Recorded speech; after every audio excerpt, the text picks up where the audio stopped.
All right, let's discuss a little bit the question of good governance. It's this nice idea in theory. Companies say that they follow good governance rules. They can make reference to all the king recommendations, all that sort of thing.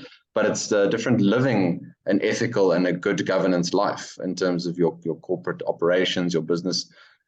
From your point of view, in terms of ensuring good governance, how is that done? You can maybe break it down from a macro point of view, but maybe also, I guess, the practical steps. Yeah, no, it's a good question. Thanks, Chris. I think for me, where it all begins, this is governance, is not necessarily the policies. Policies are very important. You got to have them. Rules are very important. You got to have them. The non-negotiables are very important. You got to have them, and they're all interrelated. The rules, the policies, and the non-negotiables. But where it really starts is in the value system in the business. The values you have within your business, whether they speak to transparency, whether they speak to integrity, whether they speak to the actual goal of the business, those values are what people actually live by. Policies are there; they're written on paper, but people can easily forget what a policy is in a particular situation. But the values of your business, the actual DNA, what's in there, and what people feel when they work within your business, not what they see or hear, but what they feel, that actually goes the furthest, I believe, to driving a culture of good corporate governance. And even in more detail, the quality of the people that you have and how the values of your business attract the type of people that aspire to those values as well, or it resonates with their own personal values. That's key to driving good corporate governance in any organization. When you have a company like ours, which is quite diverse in that it has offices in different countries, each country has a different history, each country has a different set of localized culture and localized value. It's more important than ever then that you have this overall DNA that is spread throughout your business, and that the people that you have as part of your business in each of those countries also share that value system and the aspiration we have to maintain those values, as well as share the DNA that you have within your business. I think that combination of having the right values, and it starts at the top, and it's what you set at the top and how that spreads through the business, the right values, having the right set of people who aspire to the same value, so like-minded. When I say like-minded, I don't mean clones of each other. I mean people that have the same inherent value of honesty and transparency and integrity and doing the right thing, even when nobody's watching, which I think is what governance really is about. That goes a hell of a long way than just policies and procedures and a set of documents go to drive good governance. And bringing people in from outside of your business at a junior level, a mid level, or a senior level, that is even more important, that the people that you attract in at the senior level and the people that you bring in at the junior level actually see those values in action through how people conduct themselves and how people talk about things and how people engage internally and externally in emphasizing and driving good governance. That's not to say that this is a school where people get wrapped on the knuckles if they step out of line. It's to say that there's a framework which has boundaries, and people have freedom within those boundaries to exercise their job, exercise their individuality, but they're firm boundaries which drive the company's governance and drive good governance within the company. And I think that allows governance not to be just something you talk about, but something you live. And I think that's how we do it within our business, Chris. On the same thread of governance now, and I think as you rightly highlight, getting the values right. And one can shape those maybe if you get the right people into your company and then you help them on that path. So drilling down a bit deeper, what are some of those core values you think of the company that one can? I mean, it's easy to make blanket statements, but if I were to ask you what are the three core values that typify the company, what are you most proud of in that regard?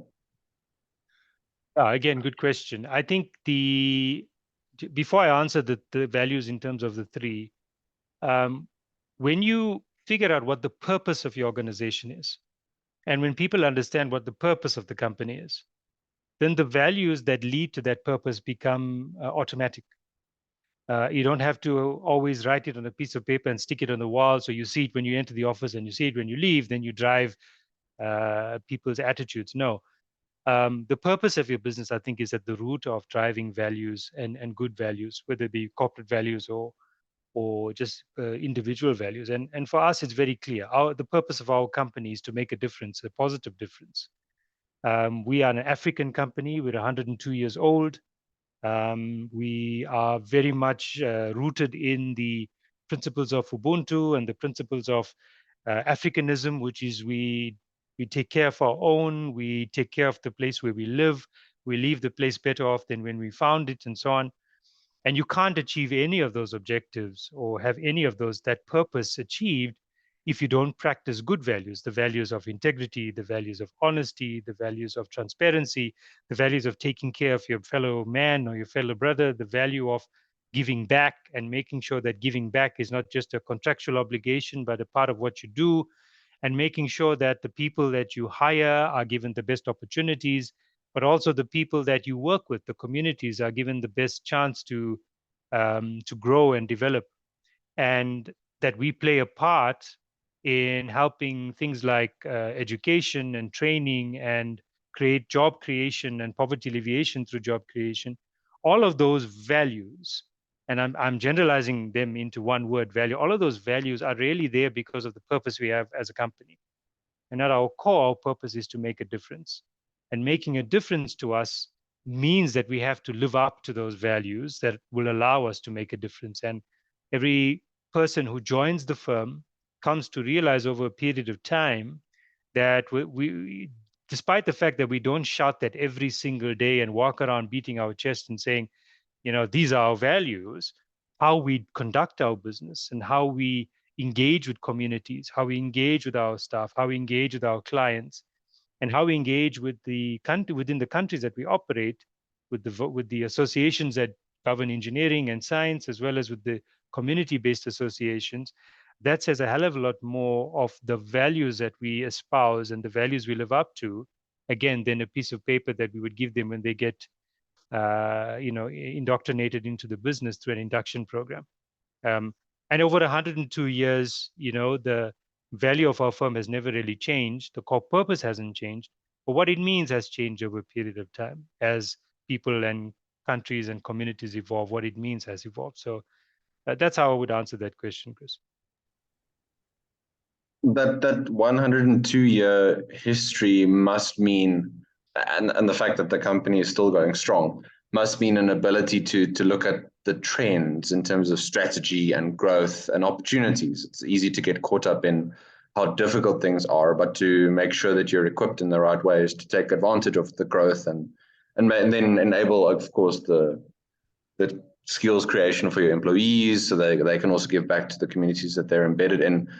If I were to ask you, as we're recording this now on the 3rd of April 2023, at this point in time, this fixed point in time, the key strategic drivers for the company right now, you can couch those maybe in the wider trend lines, but just initially, what are some of those key strategic drivers at this point? Yeah, it's you're right. The 102-year history has allowed us to have always be able to take a wide picture view, a big picture view, and a long-term view, and not to get caught up in short-term turbulent times or turbulence that happens in any industry, in any business. The key strategic objectives for us as it stands right now talks to what we believe is in our DNA, which is our Africanness. And, it is a key driver for us that we continue to build a baseload of skills within Africa and within our business in Africa, and partly supported by our global businesses and so on, that will allow the African community of engineers, scientists, technicians, and technologists to be key drivers for the development needed and required within Africa over the next 20, 30, 40, 50 years. We couch that in a very common term that we use, but we use it very often, which is African excellence. And we believe in driving and developing and promoting African excellence in everything we do. And when you expand that, what it actually means is that within the various industries that we operate, and We're a company that operates in large industry on the infrastructure side. We operate in the mining space. We operate with water and power as well. Those are our three key divisions. What it means within that is on projects within Africa, we look to drive and take a leadership role onto those projects and staff and develop and train African engineers on those projects so that we raise the skill level within the countries that we operate within our own offices, but also with the clients that we work with. You know, it is a common cause and well known that a lot of the large scale infrastructure projects are always multinational efforts because of the size and the scale. But it is very important for us that the amount of skills that are transferred back to African engineers, and African means born on the soil of this continent. You know, it's not black or white, it's not tribal, it is African. That skills development and that training and transfer of knowledge that people have gained over a long time, and within Knight-Piesold over the 102 years that we've been in existence, all of that skills and those knowledge, transferring that across our businesses, and then implementing that in executing large-scale infrastructure projects or servicing mining clients that have a lot of expats on site, projects run by expats, but servicing them with local people that are as of the same level of skill as an expatriate, or have the capability to be at the same level of skill over a period of time, for us is a key strategic driver, but also it's a key objective of our business.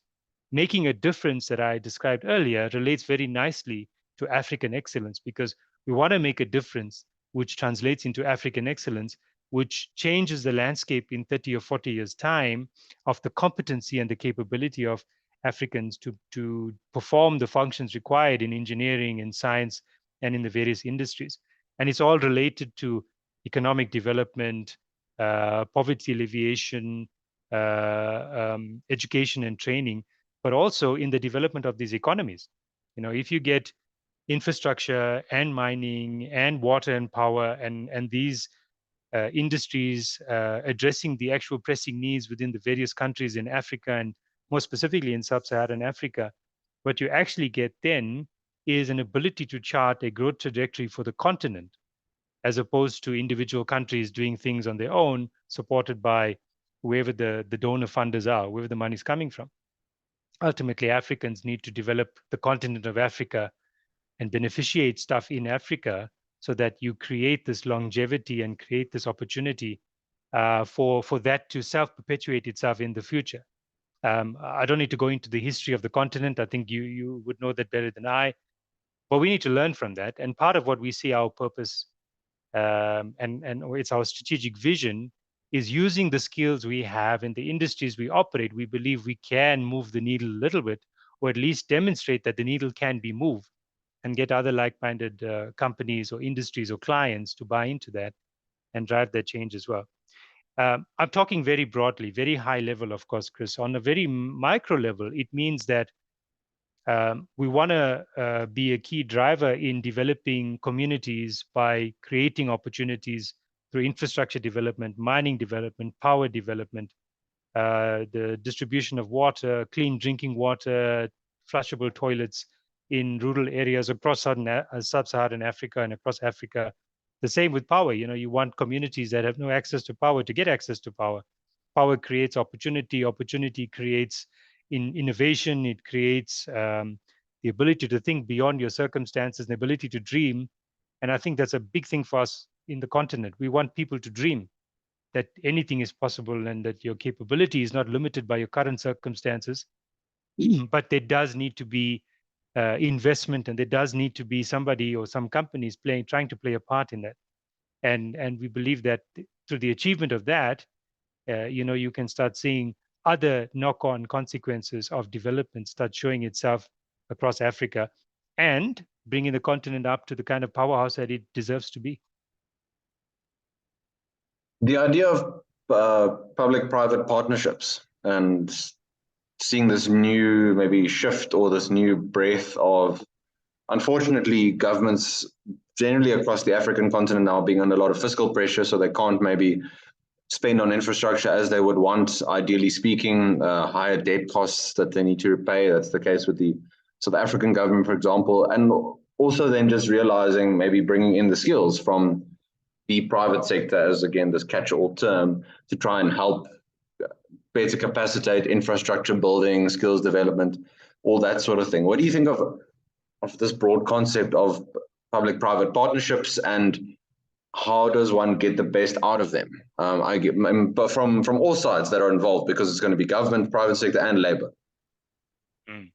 Yeah, it's not a new concept. It's been bandied about forever and ever. There's evidence of success. There's lots of evidence of failures. It's been a vehicle in South Africa for potential corruption in the past, and it's been a vehicle for success as well. There's a couple of examples of that. I think as a tool, it's fantastic. I mean, if you can get government to create the opportunity in the space for private players to come in and to start developing or achieving some of the objectives that every government has for their citizens through the investment and through the development. In theory, it's fantastic. In practice, it's a bit more difficult because, if you want a PPP partnership to work, you've got to create the environment, not just put out bids. You've got to create the environment that fosters that. That environment is not just the tender that you put out. That environment is an environment of trust, an environment of transparency, an environment of openness, but also some deregulation as well to some rules that might be restrictive or that might make it an unattractive investment. Ultimately, I think in any PPP sort of partnership, there is always the commercial and the business side. So the financial models have got to work, but there's also the social side. There's the economic dividend, and then there's the social dividend. And I think the governments are always seeking, in an ideal world, governments are seeking to find the balance between the economic dividend and the social dividend. The private players are seeking to find the economic dividend, but also want to feel as if they are contributing to the social dividend as well. And that social dividend is actually where the people on the ground benefit from what's happening, more so than just the ROI or the IRR that you get on some sort of investment. I think that within Southern Africa, if you don't just look at South Africa, within Southern Africa or Sub-Saharan Africa, there are opportunities and examples of projects on the power sector, projects on the transport sector, projects on the rail sector, and projects on the infrastructure sector where there are PPPs that are advanced in terms of trying to get to some closure. Different countries have different views on putting together the legislative and legal regime that allows that to be successful. But I think it is certainly something that can accelerate the kind of development that I'm talking about that is needed, for the citizens of the different countries in Sub-Saharan Africa. Definitely think it's one of the mechanisms that needs to be fully explored. However, not every government and not everyone in a government fully understands what a PPP means or fully understands what the benefits and the disadvantages are. At the end of the day, though, you get into public service because you want to serve the public. And serving the public means you use every mechanism and opportunity at your fingertips that allows you to get the kind of development that you need going. And that's where PPPs come into play. Cost of borrowing is tough. South Africa has been grey listed, so that makes it even more difficult for us to get the kind of funding at the right rates and so on in South Africa. Other countries in Sub-Saharan Africa under a lot of pressure. Zambia defaulted on a loan for the first time. We had the VP of the US there last week, I think, talking to the creditors about restructuring. So there's a lot of talk out there about creating fiscal space for governments to create opportunities to develop infrastructure, but that needs to go hand in hand with PPPs. And if you can get the corruption out the way, if you can get the maladministration out the way, and if you can get the cronies that don't understand this thing not to be the ones trying to lead it or put them sort of to one side, I think you could actually see that that could be quite a big driver of growth, both in the actual projects and the benefits of the projects, but also in terms of economic growth and development. But a lot needs to happen for that to work as well as it can. Trying half-hearted attempts at PPPs when you haven't opened up the procurement, the legislative locks on the processes, or where you haven't structured things properly, or where you're putting out projects for PPPs that actually aren't bankable at all. That's just a recipe for reinforcing the wrong perception that PPPs don't work.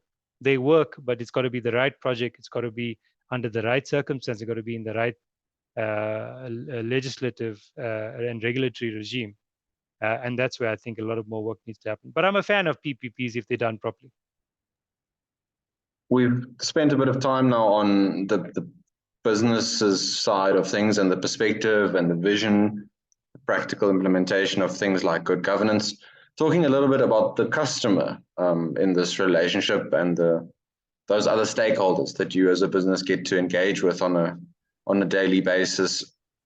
How does one ensure something as nebulous as customer satisfaction? I mean, this idea of the customer is always right. I can throw that around. Do you think that's a good sort of yardstick? Are there better ways to figure out that your customer is satisfied, that they'll keep coming back to you? Yeah, in the engineering business, we always say you're only as good as the last job you've done. And your customer is only as satisfied as he was on the last job that you've done. That used to be, and it still is often what the refrain always is: keep your customer happy, meaning do a good job, give them not just what they ask for, but give them what they need, or make them understand what they really need, and then give them that product. And then the customer will come back to you because he knows what he's getting when he hires you. But it's evolved a little bit since then. I mean, our job in the various areas of engineering that we operate in, our job is to make sure that our customer gets what he really needs. And our job is to make sure that our customer is taken along a journey with us as well. The journey I'm talking about is the journey of the impact of what the customer is doing on not just his business, but on the downstream beneficiaries of the actual implementation, whether it's a mine, whether it's a infrastructure project, a road, a pipeline, a power plant, or a dam, or whether it's anything in between. I think for us, building the relationship with your customer is not just about the job, but it's about the impact of the job, and it's about how that benefits the customer and the customer of the customer, so to speak, down the line. Over our 102-year history, we've had clients that have worked with us for decades. In some of our business units, we've had clients for 40 or 50 years. And there's a reason these clients keep coming back to us, even when the personnel at the clients change. It is because, besides them knowing what they're getting when they hire us, it is because they know that we are seeing this as a relationship that is not just a binary relationship. Like any relationship in life, it goes through its ups and downs, but you got to be able to count on each other. You got to be able to rely on each other. When a client has in a bind, has something that's urgent that needs to be addressed, yes, we need to cover our commercial base. Yes, we need to make sure we get paid for what we need to do. But if you've worked with somebody for 20 years and they call you up one day and say, "Listen, I'm in a pickle here. I really need your help. Can't give you all the documentation today, but I need something right now." That relationship must be such that you actually go the extra mile for your client and make them realize that what happens to them is important to you. And what you find as well, Chris, is that when personnel at these clients move from client to client, they take you with them because the relationship you have is both with the company and the individual. So I'm waffling a bit here, but customer satisfaction for us is about building long-term relationships. It's about understanding that these relationships are not binary. They are, like any relationship, going to have their ups and downs, and being able to navigate those ups and downs successfully, and at the same time producing a product that the client is happy with, that can stand up to scrutiny, and that a product that has consequences and benefits that are more than just what you got paid for, meaning people getting trained, you're transferring skills internally, but you're also transferring skills externally to the client side, and ultimately, producing the type of work that makes the client want to come back to you. So it's about relationships. It's not about just the project at hand. It's about building those long-term relationships and realizing that we're in it for the long haul, meaning that we will go as far as we can for our clients to get them the product they need.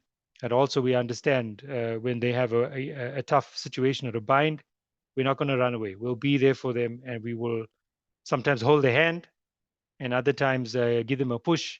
But ultimately, we want them to succeed, because if they succeed, we succeed.